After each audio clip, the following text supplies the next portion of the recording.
जगजीवन राम जन्म 5 अप्रैल 1908 एवं मृत्यु 6 जुलाई 1986, जिन्हें संपूर्ण रूप से बाबूजी भी कहा जाता था, एक भारतीय राजनीतिज्ञ तथा भारत के प्रथम दलित उप प्रधानमंत्री एवं राजनेता थे। अब विस्तार से बाबूजी ने वर्ष 1920 में आरा स्थित अग्रवाल विद्यालय में उच्च शिक्षा प्राप्ति हेतु प्रवेश लिया। आयु वृद्धि के साथ ही उनमें परिपक्वता का भी समावेश हो रहा था। उनकी विदेशी भाषाओं को समझने व सीखने की जिज्ञासा के बल पर उन्होंने अंग्रेजी में निपुणता हासिल की। साथ ही माननीय श्री बंकिम चंद्र चटर्जी द्वारा रचित आनंद मठ की मूल पुस्तक, जो बंगाली में लिखित है, को पढ़ने के लिए बंगाली तक सीख गए। वे अंग्रेजी व बंगाली के साथ साथ हिंदी व संस्कृत में भी माहिर थे। 1925 में पंडित मदन मोहन मालवीय जब आरा पधारे तो वे युवा जगजीवन के व्यापक ज्ञान व सभी क्षेत्रों में उत्कृष्ट प्रदर्शन को देखकर अचंभित रह गए तथा उन्हें तभी आभास हो गया कि ये किशोर भविष्य में देश की आज़ादी व राष्ट्र निर्माण में अहम भूमिका निभा सकता है। उन्होंने युवा जगजीवन से स्वयं मुलाकात की व बनारस हिंदू विश्वविद्यालय आने का निमंत्रण दिया, परंतु जगजीवन राम को वहां जाति के आधार पर भेदभाव झेलना पड़ा। क्रांतिकारी स्वभाव के जगजीवन ने इसका खुलकर विरोध किया और वे सफल भी हुए। आंतरिक विज्ञान परीक्षा में वे उत्तम अंकों से उत्तीर्ण हुए व वर्ष 1931 में कलकत्ता विश्वविद्यालय से विज्ञान स्नातक में उच्चतम अंकों से उत्तीर्ण हुए। बाबू जगजीवन राम के जीवन के कई पहलू हैं। उनमें से ही एक है भारत में संसदीय लोकतंत्र के विकास में उनका अमूल्य योगदान। 28 साल की उम्र में ही 1936 में उन्हें बिहार विधान परिषद का सदस्य नामांकित कर दिया गया था। जब गवर्नमेंट ऑफ इंडिया एक्ट 1935 के तहत 1937 में चुनाव हुए तो बाबूजी डिप्रेस्ड क्लास लीग के उम्मीदवार के रूप में निर्विरोध एमएलए चुने गए। अंग्रेज बिहार में अपनी पिट्ठू सरकार बनाने के प्रयास में थे। उनकी कोशिश थी कि जगजीवन राम को लालच देकर अपने साथ मिला लिया जाए। उन्हें मंत्री पद और पैसे का लालच दिया गया, लेकिन जगजीवन राम ने अंग्रेजों का साथ देने से साफ इनकार कर दिया। उसके बाद ही बिहार में कांग्रेस की सरकार बनी, जिसमें वह मंत्री बने। साल भर के अंदर ही अंग्रेजों के गैर जिम्मेदार रुख के कारण महात्मा गांधी की सलाह पर कांग्रेस सरकारों ने इस्तीफा दे दिया। बाबूजी इस काम में सबसे आगे थे। पद का लालच उन्हें छू तक नहीं गया था। बाद में वह महात्मा गांधी के सविनय अवज्ञा आंदोलन में जेल गए। जब मुंबई में 9 अगस्त 1942 को महात्मा गांधी ने भारत छोड़ो आंदोलन की शुरुआत की तो जगजीवन राम वहीं थे। तय योजना के अनुसार उन्हें बिहार में आंदोलन को तेज करना था, लेकिन 10 दिन बाद ही उन्हें गिरफ्तार कर लिया गया। बाबू जगजीवन राम के राजनीतिक जीवन का आगाज कलकत्ता से ही हुआ। कलकत्ता आने के 6 महीनों के भीतर ही उन्होंने विशाल मजदूर रैली का आयोजन किया, जिसमें भारी तादाद में लोगों ने हिस्सा लिया। इस रैली से नेताजी सुभाष चंद्र बोस जैसे महान स्वतंत्रता सेनानी को भी बाबूजी की कार्यक्षमता व नेतृत्व क्षमता का आभास हो गया।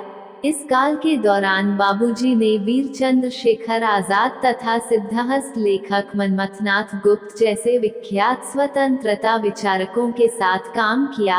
वर्ष 1934 में जब संपूर्ण बिहार भूकंप की तबाही से पीड़ित था, तब बाबूजी ने बिहार की मदद व राहत कार्य के लिए अपने कदम बढ़ाए। बिहार में ही पहली बार उनकी मुलाकात उस काल के सबसे महत्वपूर्ण, प्रभावशाली व अहिंसावादी स्वतंत्रता सेनानी माननीय श्री मोहन दास करमचंद गांधी अर्थात महात्मा गांधी से हुई।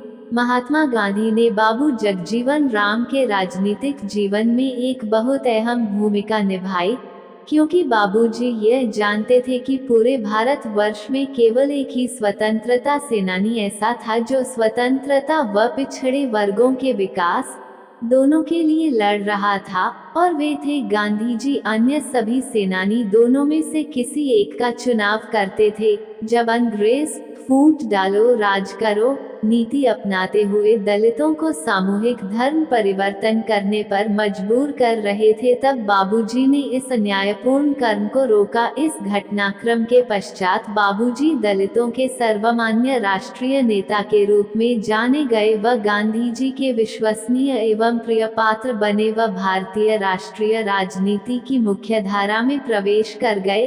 अपने विद्यार्थी जीवन में बाबूजी ने वर्ष 1934 में कलकत्ता के विभिन्न जिलों में संत रविदास जयंती मनाने के लिए अखिल भारतीय रविदास महासभा का गठन किया। उन्होंने 2 अन्य संस्थानों का गठन किया, एक खेतिहर मजदूर सभा, 2 भारतीय दलित वर्ग संघ। वर्ष 1935 में बाबू जगजीवन राम ने डॉक्टर बीरबल की सुपुत्री इंद्रानी देवी से विवाह किया।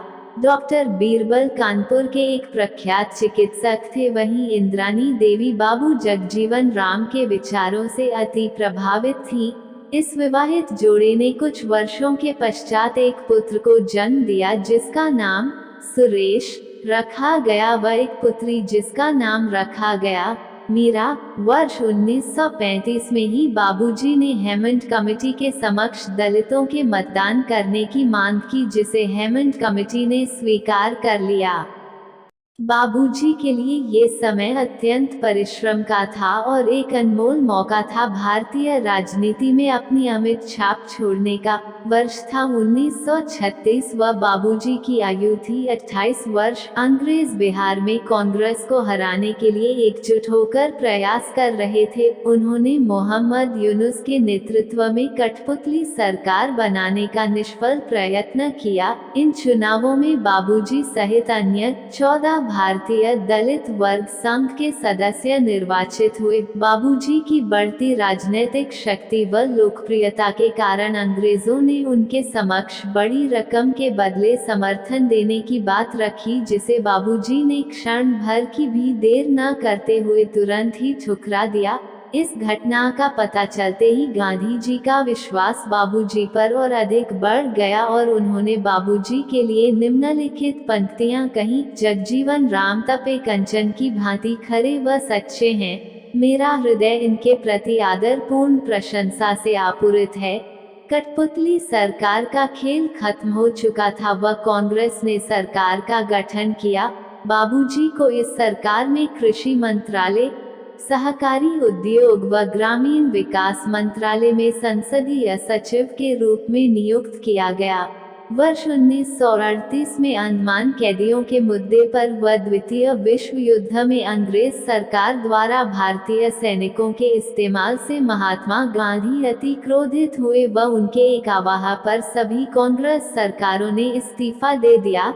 तत्पश्चात गांधी जी ने 9 अगस्त 1942 से उनके विख्यात आंदोलन भारत छोड़ो आंदोलन को प्रारंभ किया। उन्होंने बाबूजी को बिहार व उत्तर पूर्वी भारत में इस आंदोलन के तेजी से प्रचार करने की जिम्मेदारी सौंपी, जिसे बाबूजी ने बेहतरीन रूप से निभाया। किंतु प्रचार के 10 दिन बाद ही बाबूजी गिरफ्तार कर लिए गए। 1943 में रिहा होने के पश्चात बाबूजी ने भारत को आज़ाद करने के लिए पूरा जोर लगाया। बाबूजी उन 12 राष्ट्रीय नेताओं में से एक थे जिन्हें अंतरिम सरकार के गठन के लिए लॉर्ड वावेल ने अगस्त 1946 को आमंत्रित किया था। सितंबर 1946 में जेनेवा में आयोजित अंतर्राष्ट्रीय श्रम सम्मेलन में हिस्सा लेने के उपरांत स्वदेश लौट रहे बाबूजी का विमान इराक स्थित बसरा के रेगिस्तान में दुर्घटनाग्रस्त हो गया। दुर्घटना में बाबूजी को ज्यादा नुकसान नहीं पहुंचा। वर्ष 1946 में पंडित जवाहरलाल नेहरू के नेतृत्व में गठित प्रथम लोकसभा में बाबूजी ने श्रम मंत्री के रूप में देश की सेवा की व अगले 3 दशकों तक कांग्रेस मंत्रिमंडल की शोभा बढ़ाई। इस महान राजनीतिज्ञ ने भारतीय राजनीति को अपने जीवन के 50 वसंत से भी अधिक दान में दिए हैं। संविधान के निर्माणकर्ताओं में से एक बाबूजी ने सदैव सामाजिक न्याय को सर्वोपरि माना है। पंडित नेहरू का बाबूजी के लिए एक विख्यात कथन कुछ इस प्रकार है, समाजवादी विचारधारा वाले व्यक्ति को देश की साधारण जनता का जीवन स्तर ऊंचा उठाने में बड़े से बड़ा खतरा उठाने में कभी कोई हिचक नहीं होती। श्री जगजीवन राम उनमें से एक ऐसे महान व्यक्ति हैं। श्रम, रेलवे, कृषि, संचार व रक्षा, जिस भी मंत्रालय का दायित्व बाबूजी को दिया गया हो उसका सदैव कल्याण ही हुआ है। बाबूजी ने हर मंत्रालय से देश को तरक्की पहुंचाने का अथक प्रयास किया है। स्वतंत्र देश घोषित होने के उपरांत भारत के निर्माण की पूरी जिम्मेदारी नई सरकार पर थी और इस जिम्मेदारी को पूरा करने में अत्यंत महत्वपूर्ण योगदान बाबूजी का रहा। प्रथम सरकार में पूर्वी ग्रामीण शाहाबाद से निर्वाचित सांसद बाबू जगजीवन राम को श्रम मंत्रालय का दायित्व दिया गया। यह शुरू से ही उनका प्रिय विषय रहा, क्योंकि चांदवा की माटी में पले बड़े बाबूजी का जन्म एक खेतिहर मजदूर के घर हुआ था, जहां उन्होंने उन विलक्षण भरी परिस्थितियों को स्वयं झेला है व कलकत्ता में वे मिल मजदूरों की परिस्थिति से भी वाकिफ थे। श्रम मंत्री के रूप में बाबूजी ने समय द्वारा जांचे परखे कुछ महत्वपूर्ण कानूनों को लागू करने का अहम फैसला लिया।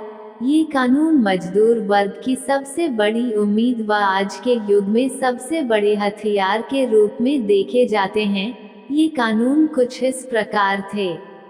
Industrial disputes act 1947, minimum wages act 1948, Indian trade union संशोधन act 1960, payment of bonus act 1965। दो अति आवश्यक कानून जिनके बिना आज का व्यापारिक जीवन अस्त व्यस्त हो जाता। 5, employed state insurance act 1948। 6, provident fund act 1952। Sasaram से पुनर्निर्वाचित बाबूजी को वर्ष 1956-62 तक रेल मंत्रालय की जिम्मेदारी उठाने का सौभाग्य प्राप्त हुआ।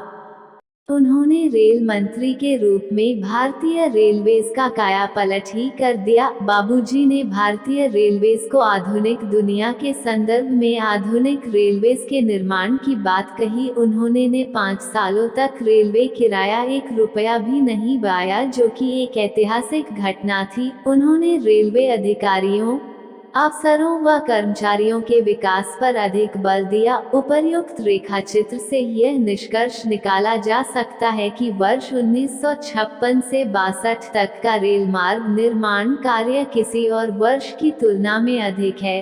1962 के आम चुनावों में सासाराम की जनता ने बाबूजी को पुनः विजय वरदान दिया व उन्हें परिवहन एवं संचार मंत्रालय का दायित्व दिया गया, परंतु बाबूजी ने कामराज योजना के तहत इस्तीफा दे दिया व कांग्रेस पार्टी को मजबूत करने में लग गए। 1966-67 के आम चुनावों में विजयी बाबू जगजीवन राम को उस सरकार में एक बार फिर श्रम मंत्रालय दिया गया, किंतु 1 वर्ष उपरांत ही उन्हें कृषि एवं खाद्य मंत्रालय का दायित्व दिया गया।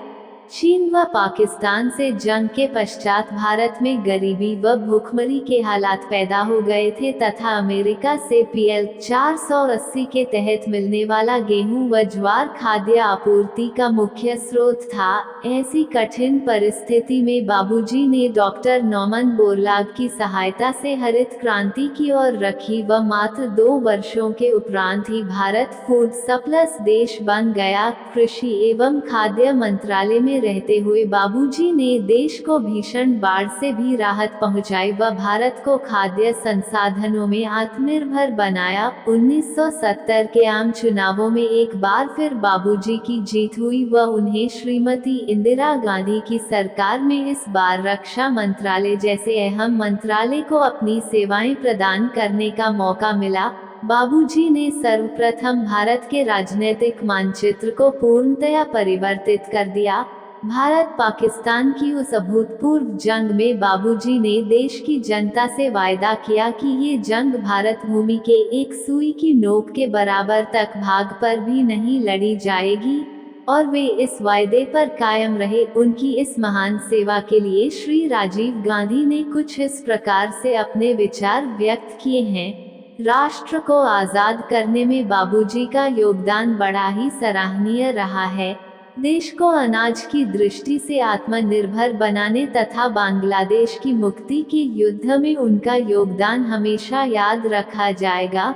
वर्ष 1974 में बाबूजी ने कृषि एवं सिंचाई विभाग की जिम्मेदारी ली व एक नई प्रणाली, सार्वजनिक वितरण प्रणाली की नींव रखी, जिसके द्वारा यह सुनिश्चित किया गया कि देश की आम जनता को पर्याप्त मात्रा व कम दाम में खाद्य पदार्थ उपलब्ध हों। बाबूजी ने दिसंबर 1885 में बनी भारतीय राष्ट्रीय कांग्रेस को अपनी मां के समान बताया है व इसकी सेवा में सदैव आगे रहे। बाबूजी वर्ष 1937-77 तक भारतीय राष्ट्रीय कांग्रेस के सदस्य रहे। स्वतंत्रता प्राप्ति उपरांत वे कांग्रेस के लिए अपरिहार्य हो गए थे। बाबू जगजीवन राम महात्मा गांधी जी के प्रिय तो थे ही, साथ ही पंडित जवाहरलाल नेहरू एवं श्रीमती इंदिरा गांधी जी के सबसे अहम सलाहकारों में से भी एक थे। वर्ष 1966 में माननीय डॉक्टर राजेंद्र प्रसाद जी के निधनोपरांत कांग्रेस पार्टी का आपसी मतभेदों व सत्ता की लड़ाई के कारण बंटवारा हो गया। श्रीमती इंदिरा गांधी ने इस ऐतिहासिक घटना का श्रेय बाबूजी को देते हुए कहा, बाबू जगजीवन राम भारत के प्रमुख निर्माताओं में से एक है। देश के करोड़ों हरिजन, आदिवासी, पिछड़े व अल्पसंख्यक लोग उन्हें अपना मुक्तिदाता मानते हैं।